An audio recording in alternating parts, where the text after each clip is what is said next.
Hey folks, this is a custom lesson that has been requested by christopherussaurusrex. This is the second one. So what does this request entail?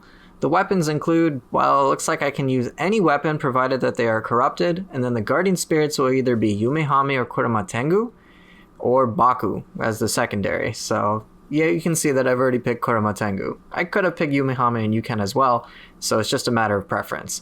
But the soul core choices are a little interesting because they are pretty generalized. Stagger core, key damage, quick cancel core, and then an element, engage or disengage, grab immune core. So this was quite an interesting request. And then later I will be fighting a purple Tate, Eboshi, and a Scroll of the Damned. So let's get on to what I'm working with. There were no specific weapons. Last time Christophersaurus actually requested Fistodachi, so I decided to do something different.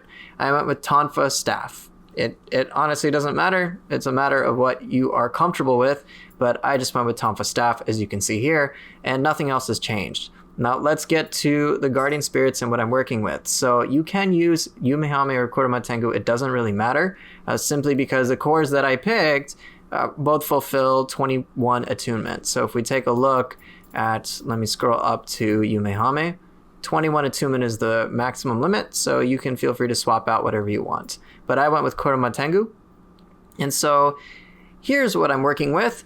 And I kind of just fulfilled a lot of the requirements with one single core. So when it comes to stagger, key damage, and quick cancel, Nurikabe is your friend. And the reason why it is a quick cancel is because you can just do the 2 anima version as opposed to going all out for doing more key damage, more stagger, more damage, and so on and so forth. So Nurikabe works perfectly. You don't have to rank this one up. I got lucky with an anima bonus corrupted enemy. Up to you. Next, for ranged key damage, Fuki, super fast. It's really that simple. Fuki is an underestimated core in my opinion.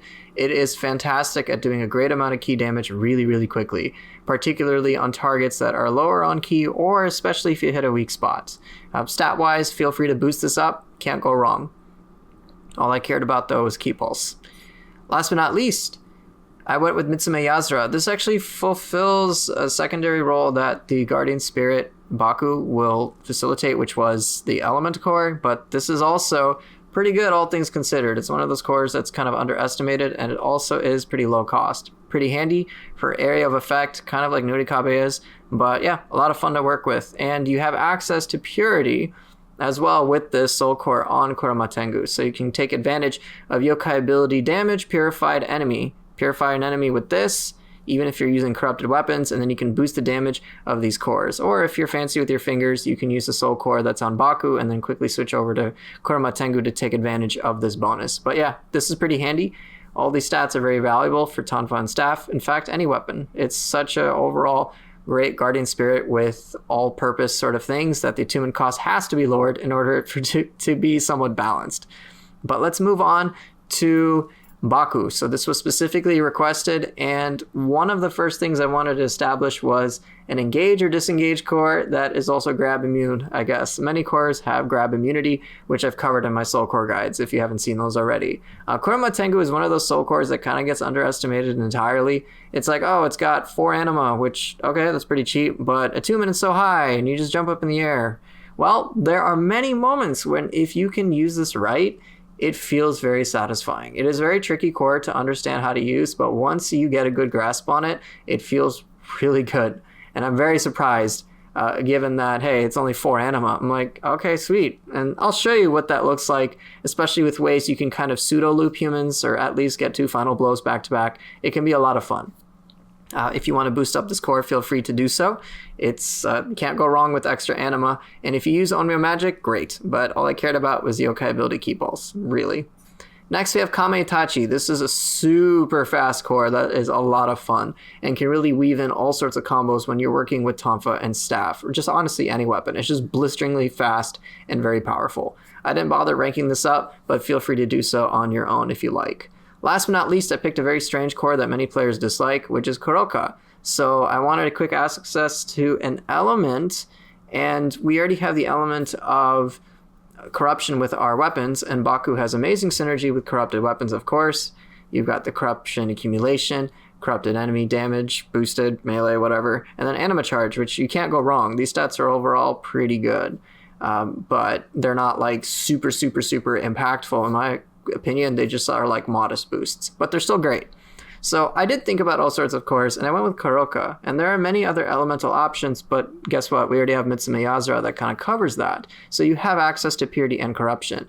Now, the reason I picked Koroka is because I wanted to kind of facilitate setting things up. So there's a big theme with my weapons is not so much playing really quickly as opposed to playing more, I guess, intelligently, if you want to call it that, or rather just more, I can't really think of the word, but you got to put your mind to it. It's not a matter of brains. It's just, I guess, planning things. You got to be a bit more proactive with that. So Koroka is one of those cores, like I've said, that kind of gets swept under the rug because it's 4 anima. It overall gets this rap of being super slow. But in the Dark Realm, it's actually really good. And you'll see me take advantage of this against Tate Eboshi, and it is pretty handy.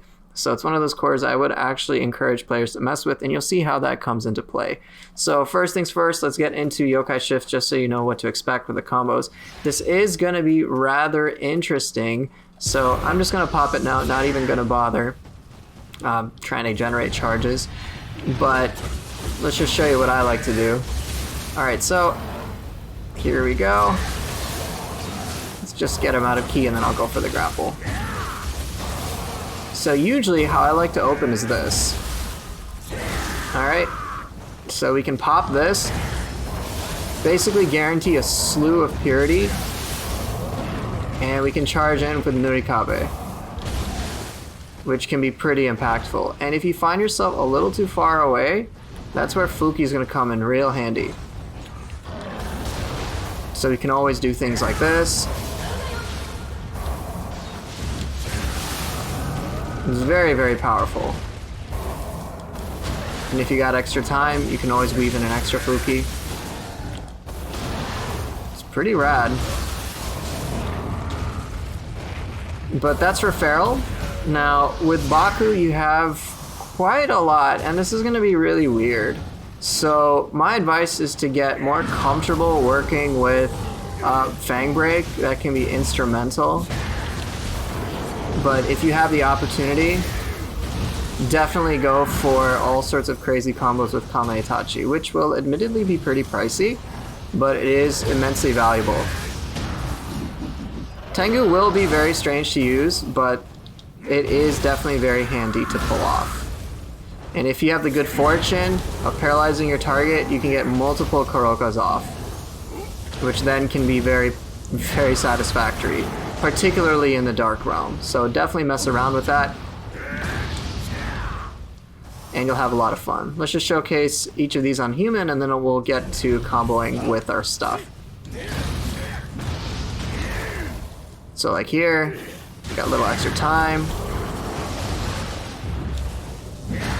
and he's dead. And then of course, if he were to charge me with his burst attack, I can always just use Tengu and avoid everything altogether. Alright, last thing, let's use Feral against this chump.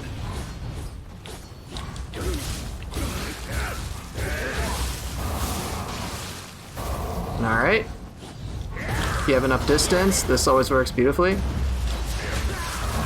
And then Nurikabe will finish this. Excellent. Awesome. So now what about these weapons? How are they going to work? And of course, Kurama Tengu being purity based is kind of antithetical when it comes to corrupted weapons. Oh, pushed you back. That's cute. Let's see if I can show you some neat things. Oh, are you kidding me? Too close. Let me try this again.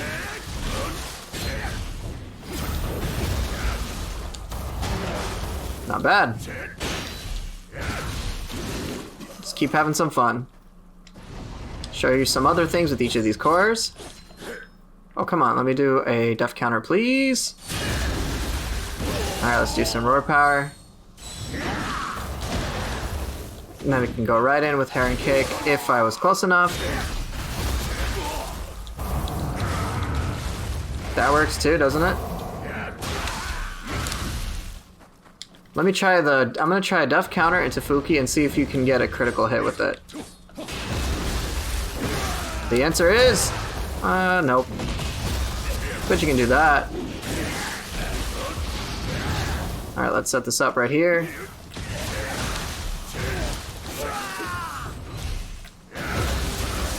Alright. A bulk of your super fast combo potential will most likely come from Kamaitachi. So let's try that. Come on. Alright, here we go. Okay, fine. I guess not. Alright, we'll just use Raven Tengu. Oh, you dodged it, you jerk.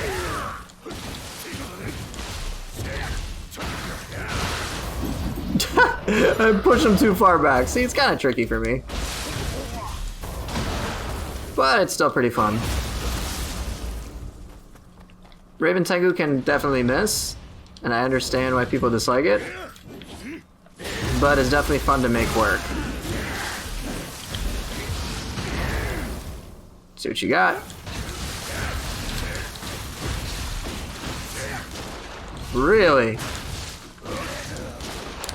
Ah, fair enough. Let's go kill a Yoki. Maybe I'll have better luck here.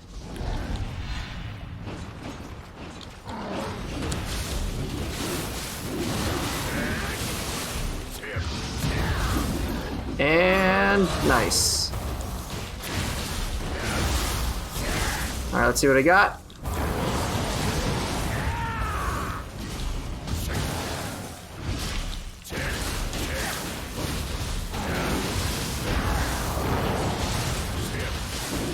Excellent. Much better. Strange, I had better time against a Yoki than I did against the human.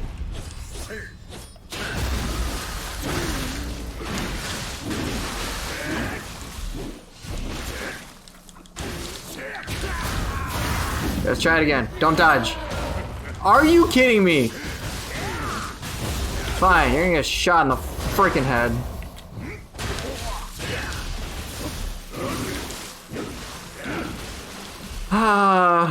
Usually it's the other way around where yokai are the ones who avoid me.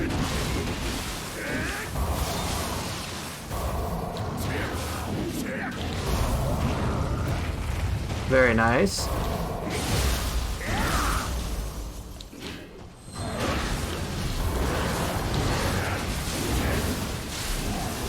It's just so perplexing sometimes. Not bad. It's really not too bad. Let's see what else I can show you.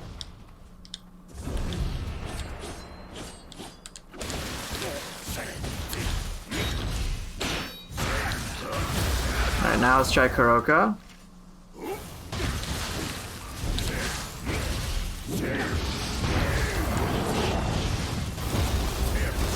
Gorgeous. Excellent. Yeah, we got access to confusion, which can definitely be pretty handy. Alright, let's show a few more things and then I think I'll call it here.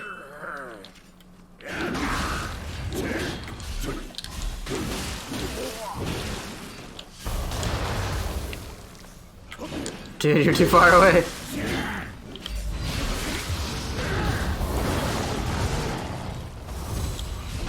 First world problems. Yeah, you're dead. Told you. Told you. Alright, maybe a little bit more. But yeah, it's pretty fun to brainstorm a lot of this stuff. I think you'll have fun with it. Where are you going? Nowhere. Let's just hop in the air. It does a surprising amount of key damage. I encourage you not to underestimate it.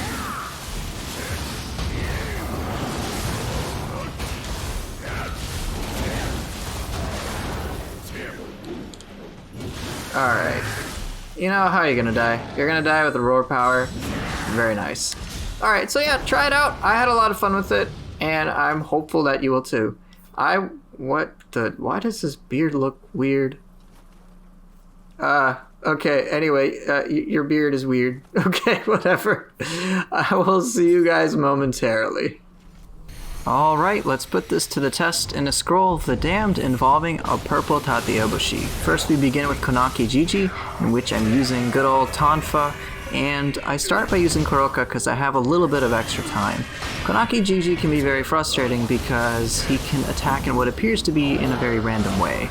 I'm able to use Raven Tengu to avoid a lot of that randomness and break his horn, which allows me to do a substantial amount of ki damage.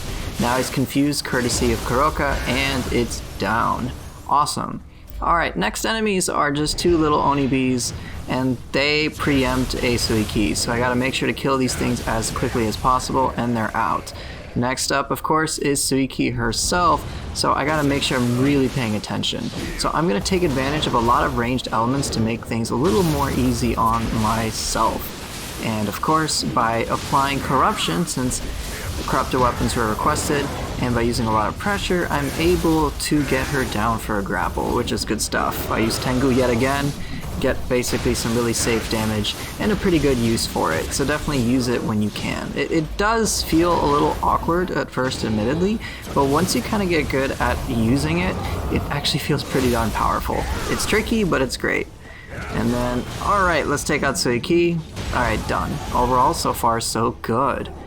Now, what's next? Oh boy, Ongyoki. So Ongyoki is very mobile, so having all of our range tools at play is actually going to be really handy. I mean, look at all this pressure I'm able to put up on it. Now, I can't depend upon corruption whatsoever, and it backdashing is admittedly pretty annoying, so I'm going to have to resort to some other tools. So I'm using a lot of movement. Ooh, got hit, didn't mean to. But I'm using a lot of movement. Oh boy. Oh, very close. And so having that movement and ranged options at my disposal, like Fuki right there, can be very helpful. Fuki is very handy at dealing some good ki damage, particularly when it hits weak spots. Oh boy, and awesome. Alright, I use Purity there, Mitsume Yazura very handy, of course. And let's see if I can finish off Ongyoki. I don't think I'll be able to. Oh, I thought I could. Very close. And let's just take it out. Nurikabe doing a good job of being a quick cancel core. And now we've got to deal with purple Tate Eboshi, and this is going to take a while since I don't have the easiest access to confusion. I still have a couple of tools like Koroka, for example, but for the most part, I'm really going to have to use all sorts of other cores to good effect. Now, some useful tips are being able to break her horn when it glows. You can do a substantial amount of ki damage as a result, and get a lot of extra free damage in, which can be very handy. But as you may notice, I've gotten a significant portion of her ki down. Now, I don't expect to be able to get it out entirely, so I actually am just waiting for the Dark Realm to use Koroka and get 8 projectiles as opposed to 4. And that did a pretty good amount of ki damage. Keep in mind, cursed enemies take a lot more courtesy of the curse, and just by being purple, which makes them even extra tanky. So this is going to be very difficult. So I need to stay in close range, and look, another moment I got Koroka off. Did a good amount of ki damage. Let's get that burst counter. I find using the brute burst counter to actually be pretty easy compared to perfectly timing things like with Phantom or Feral. But oh well, let's go into Yokai Shift after I use Koroka. Ooh, very close. I didn't actually think I'd be able to pull that off. Alright, I use Koroka again. Looks like the range is alright. I'm not able to get fire application, but I am trying to use Baku's paralysis to great effect to keep her effectively pinned down. Oh, and this is definitely very frustrating. Those projectiles I don't think anyone's particularly too fond of. I assumed I was going to get hit, so I just used Raven Tengu after using Baku, just because I thought it wouldn't work out in my favor. But things are alright, and even if Raven Tengu missed, I was ultimately pretty safe. So alright, let's get her ki back down. Tonfa can be very handy at being at close range. Fuki seals the deal for me, which is great. You're going to love using those core. Alright, let's see what else I can do. Am I going to go for a Nurikabe pretty soon? I kind of expect I would. Man, it's so hard to see because I'm like right next to the wall. Alright, Demon Dance stuff. Let's use Nurikabe, get a stagger. Excellent. Doing a good amount of ki damage and doing a good amount of damage in general. Gosh, you can't see, and I'm still able to Demon Dance. I guess I've spent a lot of time fighting her. Good for me, right? Alright, let's keep it going. Oh boy. Alright, awesome. Changing ways. I expect her to back off. Am I going to use Fuki? No. Okay, let's see if I can break her horn real quick. Yes, I can. Awesome. And so as a result, I get a nice grapple. Excellent. So the fight's over 50% done. I use Koroka. I don't expect it to do much, so I use it twice. Still didn't work out. I think I've exhausted the fire. use on this boss. She's very evasive, so she's usually pretty quick to remove fire. Ooh, nice, I knocked her down, awesome. Alright, she's gonna get back up. Now, one thing you gotta look out for is after 50% HP, she basically will just jump up what appears to be randomly. So just be on the lookout for that, and the fight doesn't change too much overall. Alright, let's see if I'm gonna go for Nurikabe again. I assume I'm going to. Alright, can I do it? No, I'm going for Koroka instead. Alright, there we go. There's my fire application and a brute counter. Excellent. Alright, I gotta be very, very cautious of that jump. It is super scary. Alright, awesome. Getting her ki down. Very nice. Kamaitachi doing a good amount of work. Going back into the yokai shift. Nice. Very, very, very nice. Alright, let's see this time how I'm going to approach this. Oh, I was trying to do a fang break, but my inputs didn't work out too nicely. Alright, let's make sure I can stop her in her tracks. Let's use Koroka. Am I going to get lucky? Oh, I switched over to the other form just in time. Got Purity. Can I use Fuki in time? Yes, I depleted her ki. Excellent. So I didn't get the most out of feral form, but I still was able to get her grappled, which is so critical to this fight, because you do not want to deal with her when she has a curse on. Her ki is already pretty difficult to work with, and if you're not necessarily comfortable depleting her ki normally, she's quite a force to be reckoned with, especially a purple one. So we're getting really close to the fight. I gotta pay attention. Alright, use Fuki, excellent. I need to make sure I have enough anima, check. Alright, she's doing a super attack. Let's get her ki down, excellent. It's almost over, very nice, got that purity up. Let's get that grapple once again. I'm getting very close to the fight. I just gotta make sure not to screw up at the very end. Oh god, I kinda did, but I'm okay. I'm okay, just don't screw up, man. I'm surprised she hasn't done her jump attack yet. I'm kind of expecting her to do it, but I don't think I've allowed her to, given the amount of pressure I've had at my disposal. Alright, come on, shoot her down! Nice, look at that! And then I was going for a finisher. I wanted a devastation finisher with Tonfa gun, but oh well, she's dead. And I overall did pretty well with that, so I'm sure you will too. In any case, thank you guys so much for watching. I hope this was helpful, and I'll of course see everyone next time.